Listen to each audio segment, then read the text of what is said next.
নমস্কাৰ আজি হৈছে 14 ছেপ্টেম্বৰ দেওবাৰ এই মুহূৰ্তত সমগ্ৰ ৰাজ্যবাসীৰ বাবে আহি পৰিছে আজিৰ বহুকেইটা ডাঙৰ খবৰ এই মুহূৰ্তত জনাইছো আজিৰ প্ৰথমটো খবৰেই ৰাজ্যবাসীৰ বাবে এটি ডাঙৰ খবৰ বিগ ব্ৰেকিং নিউজ আৰম্ভ হৈ গ'ল দেশজুৰি এছআইআৰৰ প্ৰাৰম্ভিক প্ৰক্ৰিয়া নিৰ্বাচন আয়োগৰ বৃহৎ ঘোষণা এই মুহূৰ্তৰ খবৰ জনাইছে এক ডাঙৰ খবৰ সমগ্ৰ ৰাজ্যবাসীক দেশৰ প্ৰতিখন ৰাজ্যত এছআইআৰ প্ৰৱৰ্তনৰ বাবে সাজু নিৰ্বাচন আয়োগ অসমকে ধৰি প্ৰতিখন ৰাজ্যৰ এছআইআৰৰ প্ৰাৰম্ভিক পদক্ষেপ গ্ৰহণৰ নিৰ্দেশ আৰু এছআইআৰৰ প্ৰাৰম্ভিক পদক্ষেপ গ্ৰহণ কৰা ন্যায়ালয়ত জনালে আয়োগে আৰু সৰ্বোচ্চ ন্যায়ালয়ে শীঘ্ৰেই এছআইআৰক লৈও দিব পাৰে সেউজ সংকেত আৰু বিহাৰৰ বাহিৰে সকলো ৰাজ্যলৈ পত্ৰ প্ৰেৰণ নিৰ্বাচন আয়োগৰ জনাইছে এক ডাঙৰ খবৰ এছআইআৰক লৈ আহি পৰিছে এক বিগ ব্ৰেকিং নিউজ 2026 1 জুনৰ পৰা দেশজুৰি এছআইআৰৰ যোগ্যতা অৰ্জনৰ প্ৰক্ৰিয়া আৰম্ভ হ'ব আৰু সমগ্ৰ দেশতে এছআইআৰ প্ৰৱৰ্তনৰ আবেদন জনাইছিল অধিবক্তা অশ্বিনী উপাধ্যায়ে আৰু 15 ছেপ্টেম্বৰত এছআইআৰ প্ৰৱৰ্তনক লৈ সুপ্ৰিম কোৰ্টত গুৰুত্বপূৰ্ণ শুনানি আৰু সৰ্বোচ্চ ন্যায়ালয়ে ইংগিত দিলেই অসমত নিৰ্বাচনৰ পূৰ্বে হ'ব এছআইআৰ আৰু অসমৰ লগতে পৰ্যায়ক্ৰমে প্ৰতিখন ৰাজ্যতে হ'ব এছআইআৰ গতিকে আপোনালোকে কমেন্ট কৰি জনাওক যে এছআইআৰ অসমত প্ৰয়োজন আছে নে নাই আৰু দেশৰ প্ৰতিখন ৰাজ্যত এছআইআৰ প্ৰৱৰ্তনৰ বাবে সাজু নিৰ্বাচন আয়োগ অসমকে ধৰি প্ৰতিখন ৰাজ্যৰ এছআইআৰৰ প্ৰাৰম্ভিক পদক্ষেপ গ্ৰহণৰ নিৰ্দেশ দিয়া হৈছে আৰু এছআইআৰৰ প্ৰাৰম্ভিক পদক্ষেপ গ্ৰহণৰ কথা ন্যায়ালয়ত জনালে আয়োগে এই মুহূৰ্তত জনাইছো আজিৰ দ্বিতীয় নম্বৰ খবৰটো ৰাজ্যবাসীৰ বাবে আৰু এটি ডাঙৰ খবৰ বিগ ব্ৰেকিং নিউজ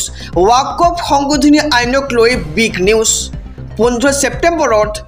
অন্তৱৰ্তীকালীন আদেশ জাৰি কৰিব উচ্চতম ন্যায়ালয়ে এই মুহূৰ্তৰ খবৰ জনাইছে এক ডাঙৰ খবৰ সমগ্ৰ ৰাজ্যবাসী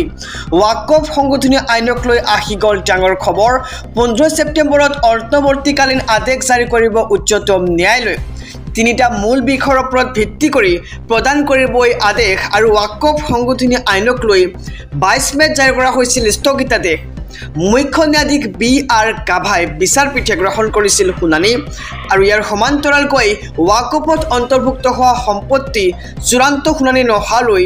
ডিনোটিফাই কৰাক লৈও আদেশ জাৰি কৰিব ন্যায়ালয়ে ৱাকফ সংশোধনী আইনক লৈ আহি গ'ল ডাঙৰ খবৰটো জনাইছে এছবি অসম মিডিয়াৰ সমুদৰ্শকক 15 ছেপ্টেম্বৰত অন্তৱৰ্তীকালীন আদেশ জাৰি কৰিব উচ্চতম ন্যায়ালয়ে আৰু তিনিটা মূল বিষয়ৰ ওপৰত ভিত্তি কৰি প্ৰদান কৰিবই আদেশ আৰু ৱাকফ সংশোধনী আইনক লৈ 22 মেত জাৰি কৰা হৈছিল স্থগিতাদেশ আৰু মুখ্য ন্যায়াধীশ বি.আৰ. গাভাই বিচাৰপীঠে গ্ৰহণ কৰিছিল এই আদেশ আৰু ৱাকফত অন্তৰ্ভুক্ত হোৱা সম্পত্তি চূড়ান্ত শুনানি নোহোৱালৈ ডিনোটিফাই কৰাক লৈও আদেশ জাৰি কৰিব ন্যায়ালয়ে আহিছো পৰৱৰ্তী খবৰৰ মাজলৈ ৰাজ্যবাসীৰ বাবে আৰু এটি ডাঙৰ খবৰ আজি অসমত দেশৰ প্ৰধানমন্ত্ৰী নৰেন্দ্ৰ মোদীৰ দ্বিতীয়টো দিন অসমবাসীলৈ উপহাৰৰ সম্ভাৰ টপলাটোত কি এই মুহূৰ্তৰ খবৰ জনাইছে এক ডাঙৰ খবৰ অসমলৈ 7টা ডাঙৰ উপহাৰ প্ৰধানমন্ত্ৰী নৰেন্দ্ৰ মোদীৰ অসমবাসীৰ বাবে প্ৰধানমন্ত্ৰী নৰেন্দ্ৰ মোদীৰ টপলাত কি আৰু প্ৰধানমন্ত্ৰীৰ জন্মদিনৰ দিনা লাখ লাখ হিতাধিকাৰীৰ বাবে মুকলি হ'ব অৰুণোদয় 3.0 আৰু মংগলদৈত 18,000 কোটি টকাৰ প্ৰকল্প আধাৰশিলা স্থাপন প্ৰধানমন্ত্ৰী নৰেন্দ্ৰ মোদীৰ আৰু নুমলীগড়ত উদ্বোধন কৰিব নৱনিৰ্মিত জৈৱ ইথানল প্ৰকল্প আৰু 4,200 কোটি টকা ব্যয়েৰে নিৰ্মাণ হ'ব প্ৰকল্পটো আৰু 121 কিলোমিটাৰ দৈৰ্ঘ্যৰ গুৱাহাটীৰ ৰিং ৰোড শিলান্যাস কৰিব প্ৰধানমন্ত্ৰীগৰাকীয়ে আৰু নাৰেংগী কুৰুৱা দলঙৰ আধাৰশিলা স্থাপন কৰিব দেশৰ প্ৰধানমন্ত্ৰীগৰাকীয়ে আৰু খানাপাৰাত প্ৰধানমন্ত্ৰী নৰেন্দ্ৰ মোদীয়ে মুকলি কৰে ডক্টৰ ভূপেন হাজৰিকাৰ 100 টকীয়া মুদ্ৰা আৰু অসমবাসীলৈ 7টা ডাঙৰ উপহাৰ প্ৰধানমন্ত্ৰী নৰেন্দ্ৰ মোদীৰ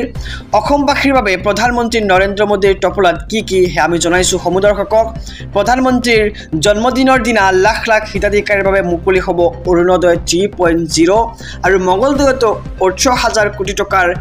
প্ৰকল্প আধাৰশিলা স্থাপন প্ৰধানমন্ত্ৰীগৰাকীৰ আহিছো পৰৱৰ্তী খবৰৰ মাজলৈ সমগ্ৰ ৰাজ্যবাসীৰ বাবে আৰু এটি ডাঙৰ খবৰ big breaking news Google pay Paytm PhonePe ব্যৱহাৰকাৰীৰ বাবে আহি পৰিছে ডাঙৰ খবৰ আপুনিও ব্যৱহাৰ কৰে নেকি গুগল পে ফোনপে বা পেটিএম জনাওক আমাৰ কমেন্ট বক্সত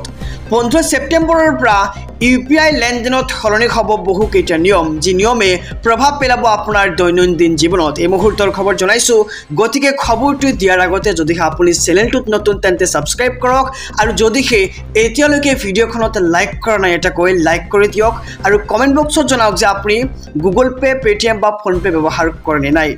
গুগল পে পেটিএম ফোনপে ব্যৱহাৰকাৰীৰ বাবে আহি পৰিছে ডাঙৰ খবৰ 15 ছেপ্টেম্বৰৰ পৰা UPI লেনদেনত সলনি হ'ব বহুকেইটা নিয়ম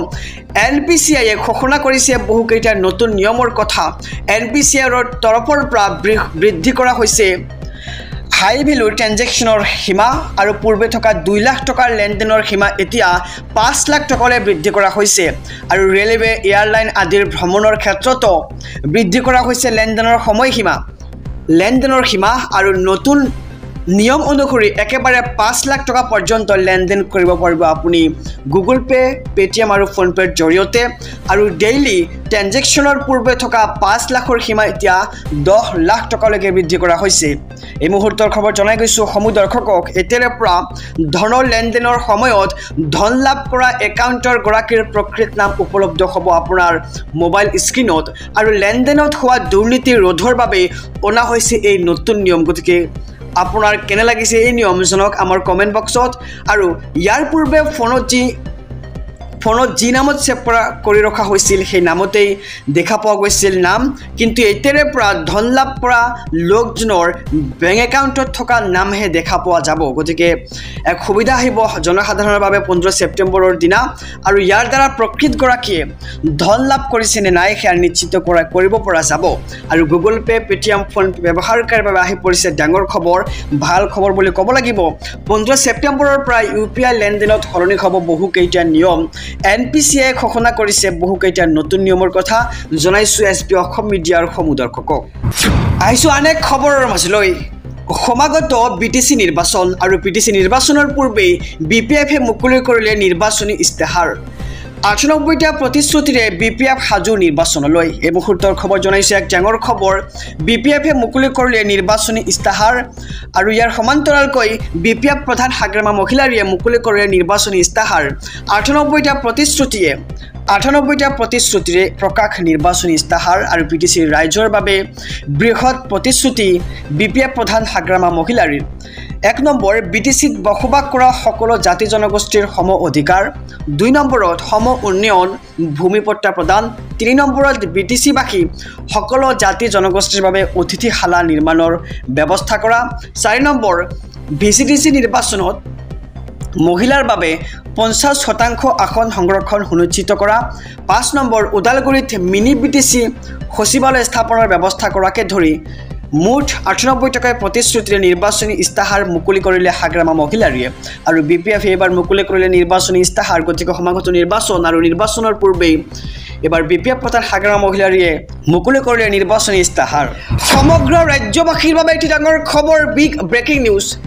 NRCৰ পুনৰীক্ষণ হ'বই চৰকাৰৰ সৰ্বোচ্চ ক্ষমতা প্ৰয়োগ কৰি কৰা হ'ব সংশোধন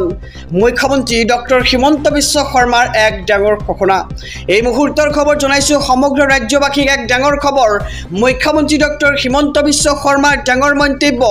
NRCৰ পুনৰীক্ষণ হ'বই চৰকাৰৰ সৰ্বোচ্চ ক্ষমতা প্ৰয়োগ কৰি কৰা হ'ব সংশোধন ভাৰত চৰকাৰে হওক উচ্চতম ন্যায়ালয়ে হওক অথবা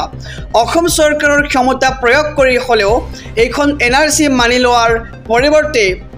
ৰিভিজনলৈকে অনা হ'ব NRC আৰু NRCখনে অসমীয়া মানুহক ঠগাই গুচি গ'ল NRCৰ বিষয়ে বহু বিসংগতিৰ তথ্য পৰলৈ আহিছে মুহূৰ্তৰ খবৰ জনাইছোঁ ডাঙৰ খবৰ একেধৰণৰ নামৰ ব্যক্তি বিচাৰি বহু লোকে পিতা বা পুত্ৰ বুলি দাবী কৰিছিল আৰু এই ধৰণে সেইসকল লোকৰ নাম NRCত অন্তৰ্ভুক্ত হৈছিল আৰু স্থায়ী বাসিন্দাৰ ঠাইত বহু বিষয়াই সন্দেহজনক লোকক সোমোৱাই দিছিল আৰু এই NRCৰ শুদ্ধ নহ'লে NRCখন শুদ্ধ নহ'লে উচ্চতম ন্যায়ালয়ৰ পৰা নতুনকৈ NRC কৰাৰ অনুমতি ল'ব লাগিব বুলি এক প্ৰকাৰ মন্তব্য আগবঢ়াইছে ৰাজ্যৰ মুখ্যমন্ত্ৰীগৰাকীয়ে এই মুহূৰ্তৰ খবৰ জনাই গৈছোঁ ডাঙৰ খবৰ বহুকেইটা আইনী দিশ পৰীক্ষা কৰি থকা হৈছে ইতিমধ্যে আৰু শীঘ্ৰে NRCক দিয়া হ'ব এক নতুন ৰূপ মুখ্যমন্ত্ৰী ডক্টৰ হিমন্ত বিশ্ব শৰ্মাৰ এক ডাঙৰ মন্তব্য খবৰটো জনাইছোঁ সমগ্ৰ ৰাজ্যবাসীক NRCৰ পুনৰীক্ষণ হ'বই আৰু ইয়াৰ সমান্তৰালকৈ চৰকাৰৰ সৰ্বোচ্চ ক্ষমতা প্ৰয়োগ কৰি কৰা হ'ব সংশোধন ভাৰত চৰকাৰে হওক অথবা উচ্চতম ন্যায়ালয়ে হওক আৰু অসম চৰকাৰৰ ক্ষমতা প্ৰয়োগ কৰি হ'লেও এইখন NRC মানি লোৱাৰ পৰিৱৰ্তে ৰিভিজনলৈকে অনা হ'ব আহিছোঁ পৰৱৰ্তী খবৰৰ মাজলৈ ৰাজ্যবাসীৰ বাবে আৰু এটি ডাঙৰ খবৰ কোকৰাঝাৰত কোচ ৰাজবংশীৰ এলেকাত নিষিদ্ধ বিজেপি প্ৰৱেশ নিষেধ হিমন্ত বিশ্ব শৰ্মা আৰু দিলীপ শইকীয়াৰো এই মুহূৰ্তৰ খবৰ জনাইছোঁ এক ডাঙৰ খবৰ সমগ্ৰ ৰাজ্যবাসী কোকৰাঝাৰত নিষিদ্ধ কৰা হৈছে বিজেপি কোচ ৰাজবংশী অধ্যুষিত এলেকাত প্ৰৱেশ কৰিব নোৱাৰিব বিজেপিৰ কোনো নেতাই মুখ্যমন্ত্ৰী হিমন্ত বিশ্ব শৰ্মা দিলীপ শইকীয়াও প্ৰৱেশ কৰিব নোৱাৰে কোকৰাঝাৰত আৰু ঘোষণা কমতাপুৰ ষ্টেট ডিমাণ্ড কাউন্সিলৰ এই মুহূৰ্তৰ খবৰ জনাই গৈছোঁ ডাঙৰ খবৰ বিজেপি ত্যাগ কৰক কোচ ৰাজবংশী লোকে মুখ্যমন্ত্ৰীৰ নিৰ্দেশত হৈছিল গোলকগঞ্জৰ বৰ্বৰ ঘটনা আৰু বিস্ফোৰক অভিযোগ কেএছ দিছে আৰু বিশ্বজিৎ ৰায় হৈছে এটা দালাল নিৰ্বাচনৰ সময়ত দালালি কৰাটো বিশ্বজিৎ ৰায়ৰ পুৰণা স্বভাৱ বুলি এক প্ৰকাৰ মন্তব্য কৰা হৈছে আৰু কোচ ৰাজবংশী এলেকাত বিশ্বজিৎ ৰায়ে প্ৰৱেশ কৰিলে পহু খেদা দিয়া হ'ব আৰু কোকৰাঝাৰত নিষিদ্ধ কৰা হৈছে বিজেপি কোচ ৰাজবংশী অধ্যুষিত এলেকাত প্ৰৱেশ কৰিব নোৱাৰিব বিজেপিয়ে আৰু মুখ্যমন্ত্ৰী হিমন্ত বিশ্ব শৰ্মা আৰু দিলীপ শইকীয়াও প্ৰৱেশ কৰিব নোৱাৰে কোকৰাঝাৰত আহিছোঁ আন এক খবৰৰ মাজলৈ ৰাজ্যবাসীৰ বাবে আৰু এটি ডাঙৰ খবৰ 2026 নিৰ্বাচনৰ টিকট পাবনে ৰকিবুলৰ পুত্ৰ তানজিল হুছেইনে তানজিলৰ প্ৰাৰ্থিত্বৰ বিৰোধিতাৰে এইবাৰ ৰূপৈহাটত গোপন বৈঠক এই মুহূৰ্তৰ খবৰ জনাইছোঁ ডাঙৰ খবৰ 26ৰ টিকট পাবনে ৰকিবুলৰ পুত্ৰ তানজিল হুছেইনে ইয়াক লৈ এতিয়া চৰ্চা চলিছে আৰু তানজিলৰ প্ৰাৰ্থিত্বৰ বিৰোধিতাৰে ৰূপৈহাটত গোপন বৈঠক অনুষ্ঠিত হৈছে সামগুৰিত ৰকিবুলৰ পুত্ৰক প্ৰত্যাহ্বান জনাবলৈ কংগ্ৰেছ নেতাৰ গোপন বৈঠক আৰু তানজিল হুছেইনৰ বিৰুদ্ধে সামগুৰিত একত্ৰিত হৈছে 1 ডজন প্ৰাৰ্থী নতুন সামগুৰিত অন্তৰ্ভুক্ত হৈছে পুৰণি ৰূপৈহাটৰ 11টাকৈ পঞ্চায়ত আৰু পূৰ্বৰ সামগুৰিৰ 9টা পঞ্চায়তৰ বিপৰীতে ৰূপৈহাটৰ 11 পঞ্চায়ত অন্তৰ্ভুক্ত নতুন সামগুৰিৰ সমষ্টিত আৰু এই দাবীৰে নতুন সামগুৰিৰ 1 ডজন প্ৰাৰ্থীয়ে প্ৰাৰ্থিত্ব বিচৰাৰ সিদ্ধান্ত আৰু পিতা পুত্ৰৰ বিৰুদ্ধে ক্ষোভ প্ৰকাশ কৰি সামগুৰিৰ প্ৰাৰ্থিত্ব বিচৰাৰ সিদ্ধান্ত কংগ্ৰেছ নেতাৰ আৰু 26ৰ টিকট পাবলৈ ৰকিবুলৰ পুত্ৰ তানজিল হুছেইন ইয়াক লৈ সৰ্বত্ৰ এতিয়া চৰ্চা চলিছে প্ৰশ্ন উত্থাপিত হৈছে আৰু তানজিলৰ প্ৰাৰ্থিত্বৰ বিৰোধিতাৰে ৰূপৈহাটত গোপন বৈঠক অনুষ্ঠিত হৈছে আৰু ইয়াৰ সমান্তৰালকৈ সামগুৰিত ৰকিবুলৰ পুত্ৰক প্ৰত্যাহ্বান জনাবলৈ কংগ্ৰেছ নেতাৰ গোপন বৈঠক অনুষ্ঠিত হৈছে আহিছোঁ আন এক খবৰৰ মাজলৈ ৰাজ্যবাসীৰ বাবে আৰু এটি ডাঙৰ খবৰ কংগ্ৰেছত থকা 70% সন্দেহজনক লোক মোৰ দিনত NRC হলে বাপ দেখিলেহেঁতেন এই মন্তব্য ৰাজ্যৰ মুখ্যমন্ত্ৰী ডক্টৰ হিমন্ত বিশ্ব শৰ্মাৰ এই মুহূৰ্তৰ খবৰ জনাইছোঁ সমুদৰ্শকক কংগ্ৰেছত থকা 70% লোকেই সন্দেহজনক আৰু কংগ্ৰেছৰ মিটিঙত সদায় সন্দেহজনক লোককহে দেখা পোৱা যায় আৰু মোৰ দিনত NRC হলে বাপ দেখিলেহেঁতেন 10 ছেপ্টেম্বৰক লৈ কংগ্ৰেছে কৰিছিল আনন্দ উল্লাস আৰু SITৰ প্ৰতিবেদনত একো নাই বুলি দাবী কৰিছিল কংগ্ৰেছে আৰু কংগ্ৰেছৰ কৰ্মীসকল কোন বুলি প্ৰশ্ন ৰাজ্যৰ মুখ্যমন্ত্ৰী ডক্টৰ হিমন্ত বিশ্ব শৰ্মাৰ আৰু কংগ্ৰেছত থকা 70% লোকে সন্দেহজনক বিলাক প্ৰকাৰ মন্তব্য কৰিছে ৰাজ্যৰ মুখ্যমন্ত্ৰীগৰাকীয়ে আৰু কংগ্ৰেছৰ মিটিঙত সদায় সন্দেহজনক লোককহে দেখা পোৱা যায় আৰু মোৰ দিনত NRC হলে বাপ দেখিলেহেঁতেন বুলি এক প্ৰকাৰ মন্তব্য কৰে ৰাজ্যৰ মুখ্যমন্ত্ৰীগৰাকীয়ে আৰু যোৱা 10 ছেপ্টেম্বৰক লৈ কংগ্ৰেছে কৰিছিল আনন্দ উল্লাস আৰু SITৰ প্ৰতিবেদনত একো নাই বুলি দাবী কৰিছিল কংগ্ৰেছে আৰু কংগ্ৰেছৰ কৰ্মীসকল কোন বুলি প্ৰশ্ন এতিয়া ৰাজ্যৰ মুখ্যমন্ত্ৰী ডক্টৰ হিমন্ত বিশ্ব শৰ্মাৰ আহিছোঁ পৰৱৰ্তী খবৰৰ মাজলৈ ৰাজ্যবাসীৰ বাবে আৰু এটি ডাঙৰ খবৰ বিগ ব্ৰেকিং নিউজ কংগ্ৰেছ মানে শূন্য যিমান কষ্ট কৰিলেও কংগ্ৰেছ এক লৈ নাহে এই মন্তব্য ৰাজ্যৰ মুখ্যমন্ত্ৰীগৰাকীৰ এই মুহূৰ্তৰ খবৰ জনাইছোঁ সমুদৰ্শকক কংগ্ৰেছ এতিয়াও শূন্য আৰু আগলৈও শূন্য হৈয়ে থাকিব একলৈ আহিব নোৱাৰে কংগ্ৰেছ আৰু যিমান কষ্ট কৰিলেও কংগ্ৰেছ একলৈ নাহে গৌৰৱ গগৈক হিৰো বনাই সকলোৱে প্ৰশ্ন কৰিছে গতিকে একাংশ সংবাদ মাধ্যমৰ কাৰণে আজি গৌৰৱ গগৈক হিৰো বনাই আছে আৰু মুখ্যমন্ত্ৰীয়ে সদায় গাম্ভীৰ্যতা বজাই ৰাখে আৰু মুখ্যমন্ত্ৰীয়ে অৱতৰত বিহু নাপাতে বুলি এক প্ৰকাৰ মন্তব্য কৰা পৰিলক্ষিত হৈছে আৰু মুখ্যমন্ত্ৰীয়ে বিহু 10,000 যুৱক যুৱতীক লৈহে পাতে আৰু নিজৰ ভিতৰত কিবা এটা ভয় থাকিলেহে আনন্দ কৰি দেখায় আৰু গৌৰৱ গগৈয়ে ভূপেন বৰা আৰু আন কংগ্ৰেছীৰ সৈতে কি কথা পাতি আছে মই সকলো জানো বুলি এক প্ৰকাৰ মন্তব্য কৰিছে ৰাজ্যৰ মুখ্যমন্ত্ৰীগৰাকীয়ে বিগত 3 দিনে গৌৰৱ গগৈয়ে কি কথা পাতিছে মই গম পাই আছো আৰু SIT ৰিপৰ্ট সোনকালে যাব কেন্দ্ৰীয় চৰকাৰৰ ওচৰলৈ তাৰ পিছতে হৰপ হ'ব চৰকাৰ আৰু বিদেশী নিৰ্বাচনৰ পূৰ্বে কংগ্ৰেছক এবাৰ পূৰ্ণ সমালোচনা ৰাজ্যৰ মুখ্যমন্ত্ৰীগৰাকীৰ জনাইছো খবৰ কংগ্ৰেছ এতিয়াও শূন্য আৰু আগলৈও শূন্য হৈয়ে থাকিব বুলি মন্তব্য কৰিছে আৰু একলৈ কেতিয়াও আহিব নোৱাৰে যিমান কষ্ট কৰিলেও কংগ্ৰেছ একলৈ কেতিয়াও নাহে আৰু গৌৰৱ গগৈ হিৰো বনাই সকলোৱে প্ৰশ্ন কৰিছে এতিয়া